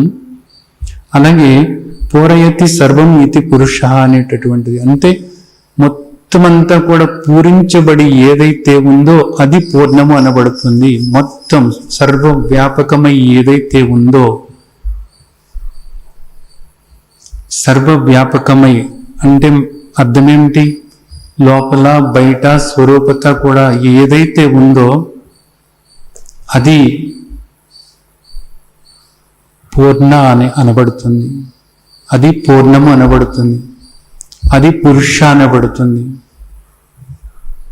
అర్జునుడు భగవంతుని యొక్క అనంతమైనటువంటి ఆ తత్వాన్ని గ్రహించాడు కాబట్టి ఆయన కన్నా వేరైనటువంటిది మరేది కూడా లేదు, మరెవరూ కూడా లేరు అనేటటువంటి ఆ పరమసత్యం గ్రహించాడు కాబట్టి ఏమంటున్నాడు? పురుష, తండ్రి మీకన్నా భిన్నంగా మరేది కూడా లేనే లేదు తండ్రి. మీరు ముందే చెప్పారు, మత్త పరతరం నాణ్యత్ కించిదస్తి ధనంజయ మై సర్వమిదం ప్రోతం సూత్రే మణిగణ ఇవని మీరు చెప్పారు తండ్రి. దేవాదిదేవ పురాణ, మీరు సనాతనులు తండ్రి. నిన్న మొన్న వచ్చిన వాళ్ళు కాదు తండ్రి. ఒక యుగానికి సంబంధమైన వాళ్ళు కాదు తండ్రి. మీరు సనాతనులు తండ్రి. ఆది అంతము లేనటువంటి వాళ్ళు తండ్రి. మీరు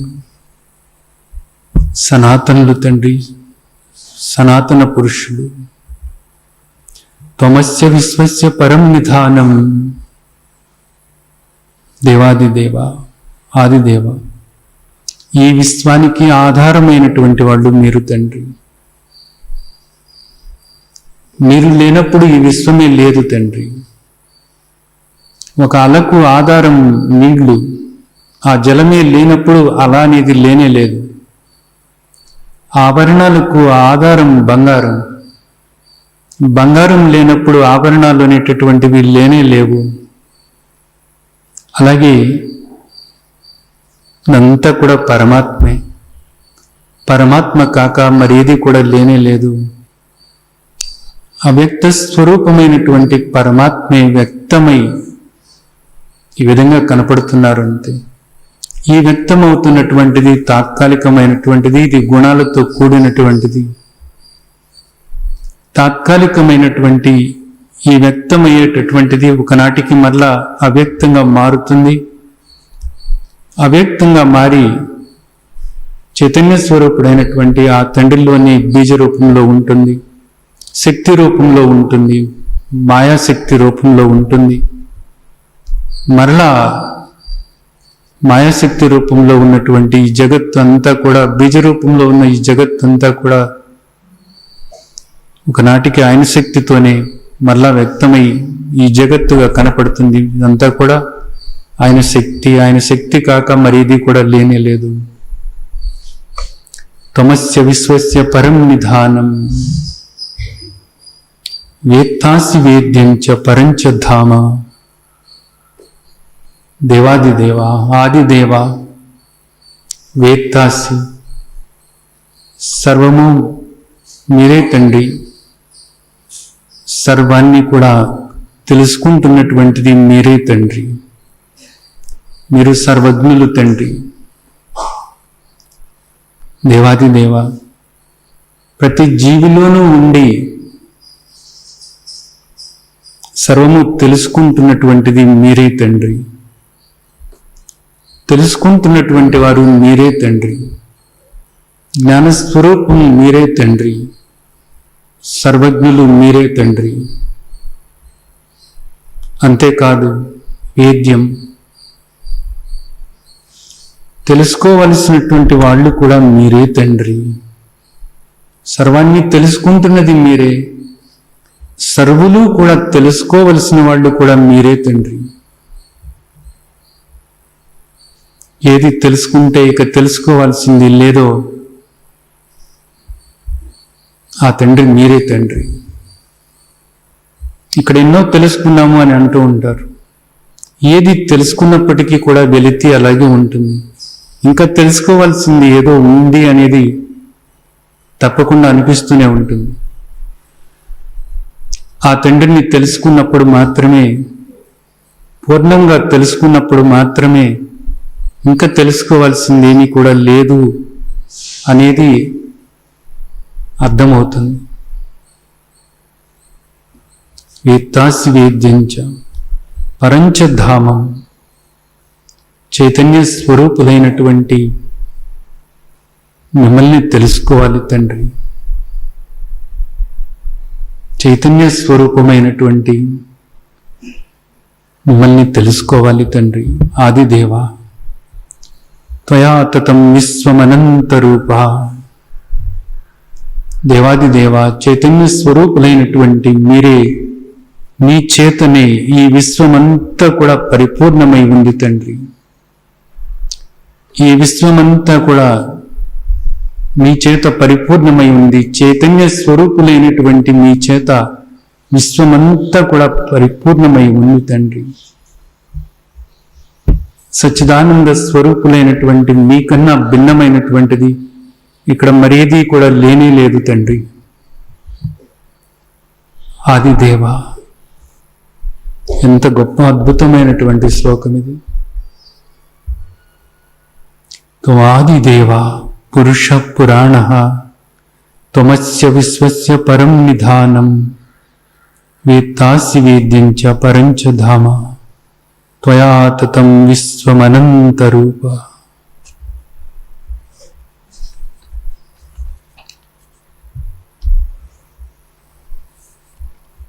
తర్వాత శ్లోకం. వాయుర్యమో అగ్నిర్వరుణ శశాంకః ప్రజాపతిస్త్వం ప్రపితామహశ్చ నమో నమస్తేస్తు సహస్రకృత్వః పునశ్చ భూయోపి నమో నమస్తే.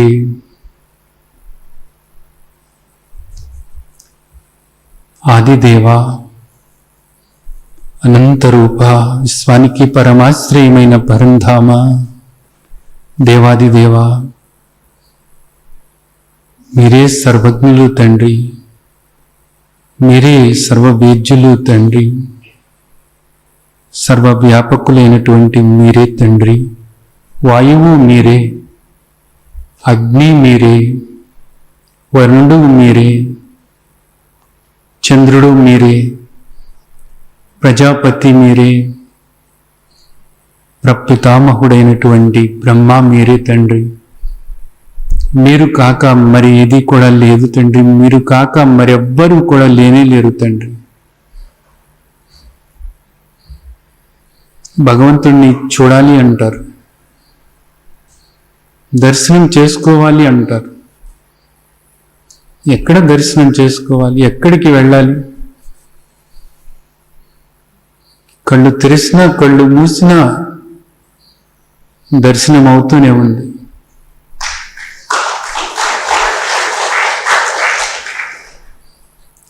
విభూతి యోగంలో చెప్తున్నారు మౌనమస్మి అని.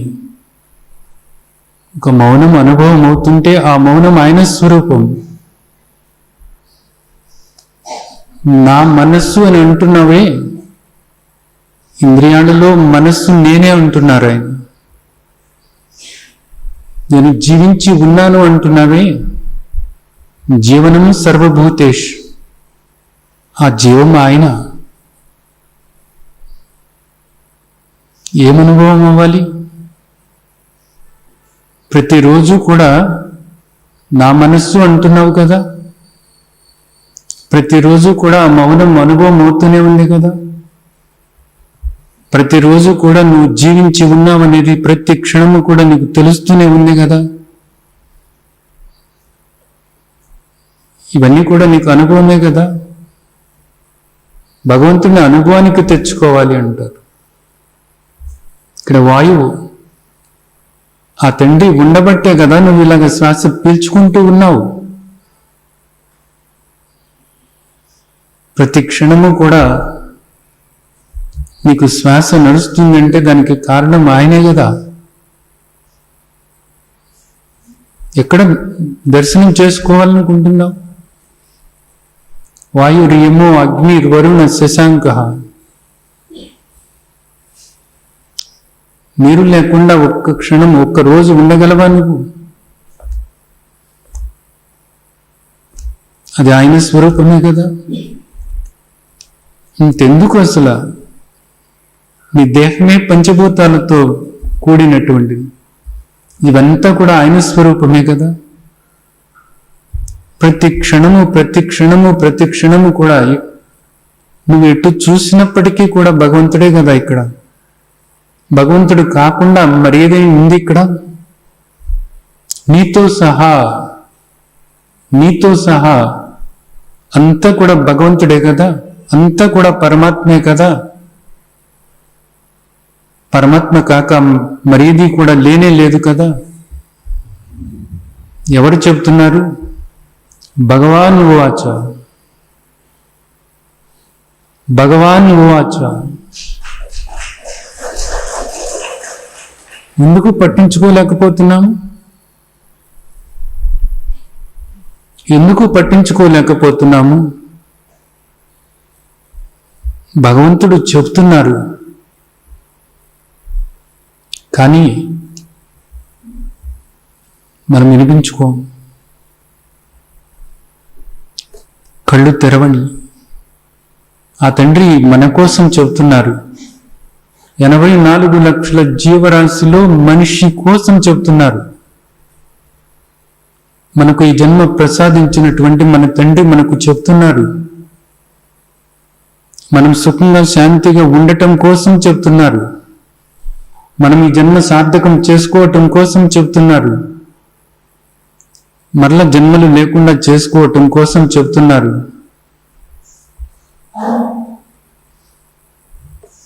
గుర్తుంచుకోవాలి, భగవాన్ ఉవాచ, భగవాన్ ఉవాచ.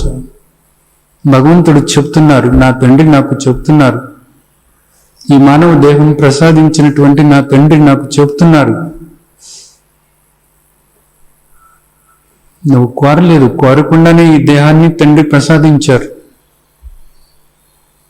నీ పట్ల ప్రేమతో ఈ దేహాన్ని, ఈ మానవ దేహాన్ని నీకు ప్రసాదించారు. కనీసం ఆ కృతజ్ఞతతోనైనా ఆ తండ్రి ఏం చెప్తున్నారో అర్థం చేసుకుని ఆచరణలో పెట్టలేవా?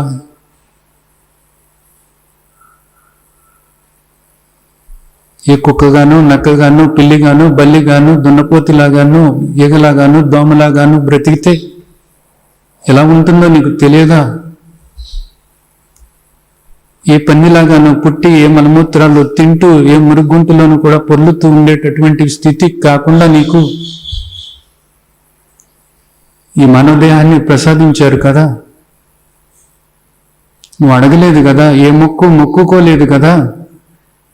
తండ్రి నాకు మానవదేహాన్ని ప్రసాదించు అని నువ్వు కోరుకున్నావా?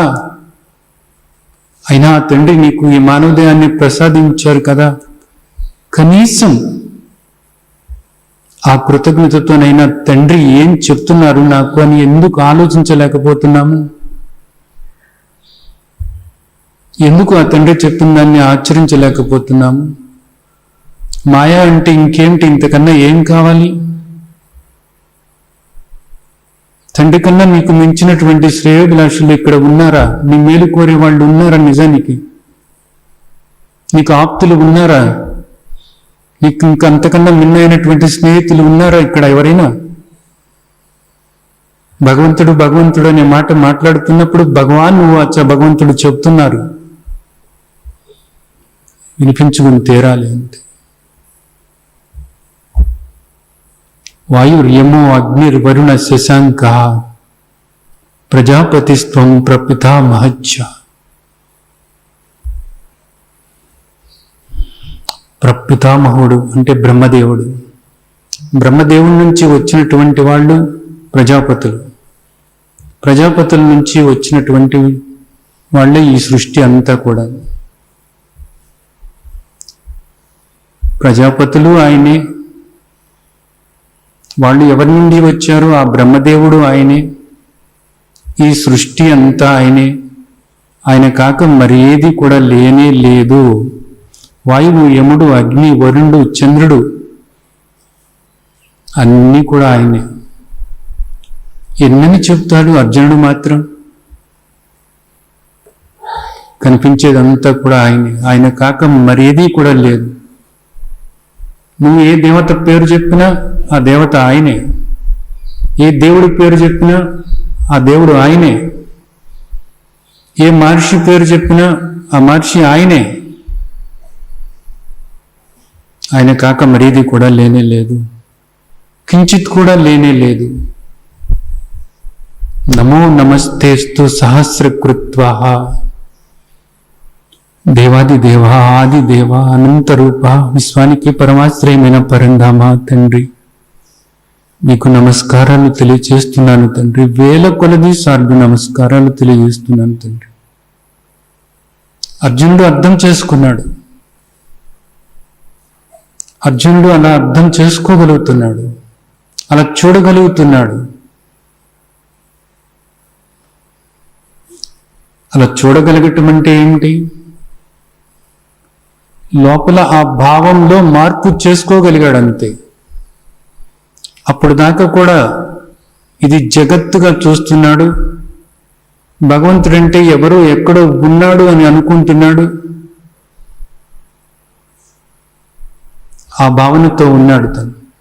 కానీ ఇప్పుడు భగవంతుడంటే ఎక్కడో ఎవరో కాదు, అంతా కూడా ఆయనే అనేటటువంటి ఆ భావన లోపల స్థిరపరుచుకుని ఆ దృష్టితో చూస్తున్నాడు.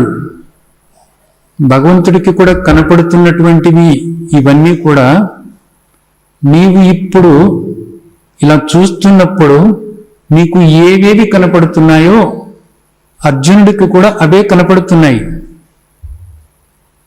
నీకు ఇక్కడ ఏవి కనపడుతున్నాయో అవే కనపడుతున్నాయి.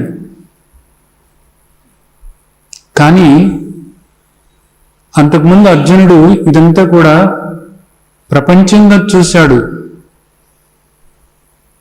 ఇదంతా కూడా రాగద్వేషాలతో చూశాడు. కానీ ఇప్పుడు ఇది ప్రపంచం కాదు, పరమాత్మ అని చూస్తున్నాడు. ఇదంతా కూడా పరమాత్మ అని చూస్తున్నాడు. ప్రతిదీ కూడా ఈ పంచభూతాల దగ్గర నుంచి, మనసు దగ్గర నుంచి, బుద్ధి, చిత్తం, అహంకారం అంతా కూడా పరమాత్మే. పరమాత్మ కాక మరేది కూడా లేదు. ఆ భావన లోపల స్థిరపరుచుకుంటున్నాడు. అందుకోసం చెప్తున్నాడు, నమో నమస్తేస్తు సహస్రకృత్వ, వేల కొలది సార్లు మీకు నమస్కరిస్తున్నాను తండ్రి. పునశ్చ భూయోపి నమో నమస్తే, ఇంకా తృప్తి కలగటం లేదు తండ్రి, మరల మరల నమస్కరిస్తున్నాను తండ్రి. వేల కొలది సార్లు, ఇంకా తృప్తి కలగటం లేదు, మరల మరల నమస్కరిస్తున్నాను తండ్రి. ఎందుకోసమో తెలుసా? వేల కొలది సార్లు నమస్కరిస్తున్నది ఎందుకోసమో తెలుసా? సర్వము కూడా వ్యాపకమై ఉన్నారు తండ్రి. ఎటు తిరిగి మీకు నమస్కరించాలో తెలియదు. అన్ని దిక్కులు కూడా మీరే అయి ఉన్నారు, అంతటా కూడా మీరే అయి ఉన్నారు. ఎన్ని నమస్కారాలు చేసినప్పటికీ కూడా ఇంకా నాకు తృప్తి కలగటం లేదు తండ్రి. ఏదో ఒక్క చోట దేవుడున్నాడు అనుకుంటే అక్కడ సహస్రనామమో అష్టోత్తరమో చేసి నమస్కరించుకుంటున్నాము అని అంటారు. ఇప్పుడు సర్వము తానైనటువంటి ఆ భగవంతుడికి ఎన్ని నమస్కారాలు చెప్పాలి? ఏ విధంగా చెప్పాలి? నమో నమస్తేస్తు సహస్రకృత్వ పునశ్చ భూయోపి నమో నమస్తే. మరలా నమస్కరిస్తున్నాను తండ్రి, వేల కొలది సార్లు, ఇంకా తృప్తి కలగటం లేదు తండ్రి. నమః పురస్తాదధ పృష్ఠతస్తే, నమోస్తుతే సర్వత ఏవ సర్వ, అనంత వీర్యాం అమిత విక్రమస్త్వం, సర్వం సమాప్నోషి తతోసి సర్వ. ఆ తండ్రి శక్తిని చూస్తున్నాడు. అనంత శక్తివంతమైనటువంటి తండ్రి అంటున్నాడు. వాయువు ఆయనే. ఒక్కొక్కసారి అదే వాయువు విజృంభించి గాలి వీస్తున్నప్పుడు ఏమవుతుంది? ఇక్కడ ఉన్నటువంటి పెద్ద పెద్ద వృక్షాలు మొత్తం కూకటి వేళ్లతో రాలిపోతాయి. ఎన్నో వేళ్ల నుంచి ఎంతో బలంగా పెరిగినటువంటివే కూడా మొత్తం వేళ్లతో సహా పెకలించబడతాయి. మొత్తం పెద్ద పెద్ద భవనాలే కూలిపోతాయి. ఎవరి శక్తి? వాయుదేవుడి శక్తి. ఎవరో ఆ వాయుదేవుడు? మీరే తండ్రి, మీరే తండ్రి. ఒక భూకంపం వచ్చినప్పుడు, ఒక సునామీ వచ్చినప్పుడు, ఒక ఉప్పెన వచ్చినప్పుడు ఏ విధంగా ఉంటుంది? ఆ శక్తి ఆయనది. ఇంతెందుకు, మీ దేహంలో ఉన్నటువంటి ప్రతి కణము పనిచేస్తుంది అంటే ఆ శక్తి ఎవరిది? ఆయనదే కదా. అనంత వీర్యం. ఆయన శక్తి ఇది అని చెప్పటానికి ఏమైనా హద్దులున్నాయా? ఈరోజు ఒక మాట మాట్లాడుతున్నామంటే ఆ శక్తి ఎవరిది? ఆయనదే. ఒక ఆలోచన వస్తుంది అంటే ఆ ఆలోచన ఎవరిది? ఆయనదే. ఆయన శక్తి వల్లనే. నీ గుండె కొట్టుకుంటుందంటే ఆ శక్తి ఆయనదే. నీ దేహంలోని ప్రతి అవయవము కూడా దాని పని అది చేసుకుంటుంది అంటే ఆ శక్తి ఆయనదే. యావత్తు కూడా మనం చూస్తున్నటువంటి ఈ జగత్తు అంతా కూడా శక్తితో నిండి ఉంది. శక్తి, ఇదంతా కూడా శక్తి. ఈరోజు శాస్త్రవేత్తలు చెప్తున్నారు, ఇదంతా కూడా నువ్వు పదార్థం అనుకుంటున్నావు, పదార్థం కాదు, ఇదంతా కూడా శక్తి అని చెబుతున్నారు. ఇదంతా కూడా ఆయన యొక్క వ్యక్తం అవుతున్నటువంటి శక్తి. అది అనంత వీర్యం. అలాగే దేవాది దేవ, ఆది దేవ, మీ పరాక్రమం అపరిమితమైనది తండ్రి. మీరే కనుక తెలుసుకున్నట్లయితే ఒక్క క్షణంలో ఈ విశ్వమంతా కూడా నిజానికి మీలో లయం చేసుకునేటటువంటి అపరిమితమైనటువంటి పరాక్రమం మీది తండ్రి. ఆదిదేవ, అనంత రూప,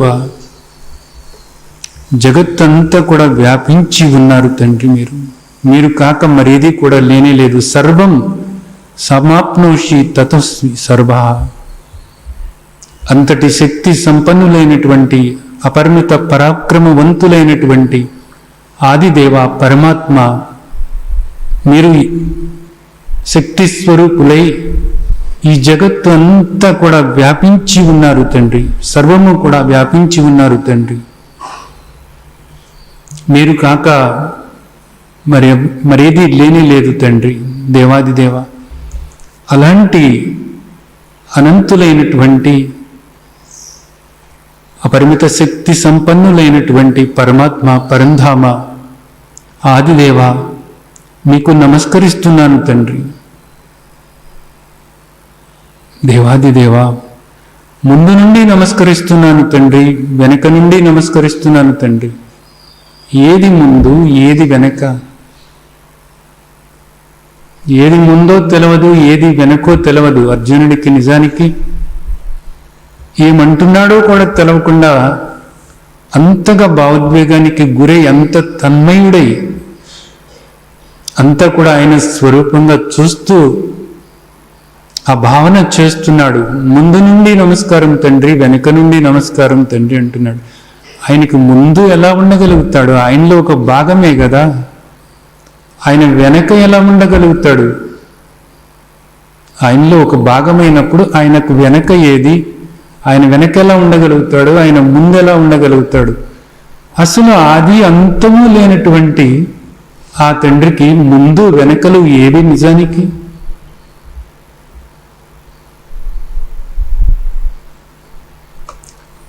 సర్వ దిక్కుల కూడా వ్యాపించి సర్వము కూడా తానే అయినటువంటి ఆ తండ్రిని ఆ విధంగా స్తుతిస్తున్నాడు అర్జునుడు. దేవాది దేవ, ఆది దేవ తండ్రి, నీకు నమస్కరిస్తున్నాను తండ్రి. వేల కొలది సార్లు మరలా మరలా నమస్కరిస్తున్నాను తండ్రి, మరలా మరలా నమస్కరిస్తున్నాను తండ్రి.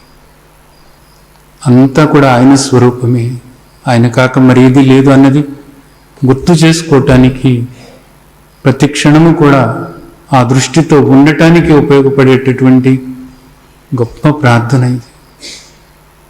మీరందరూ కూడా దీన్ని అవగాహన చేసుకుని నిరంతరము కూడా తమాదిదేవా ఆదిదేవా అంటూ ప్రతి క్షణము కూడా ఏది చూస్తున్నా, ఏది వింటున్నా, ఏది స్పర్శిస్తున్నా, ఏది ఆగ్రాణిస్తున్నా, ఏది రుచి చూస్తున్నా,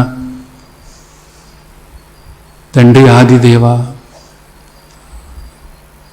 ఈ విధంగా ఉన్నారా తండ్రి, ఈ విధంగా ఉన్నారా అని ప్రతి క్షణము కూడా తండ్రిని గుర్తు చేసుకుంటూ మీరందరూ కూడా ఆ మాధుర్యాన్ని ఆస్వాదించాలని ఆశిస్తూ ఆ విధంగా ఆశీర్వదిస్తున్నాను. జై సచ్చిదానంద.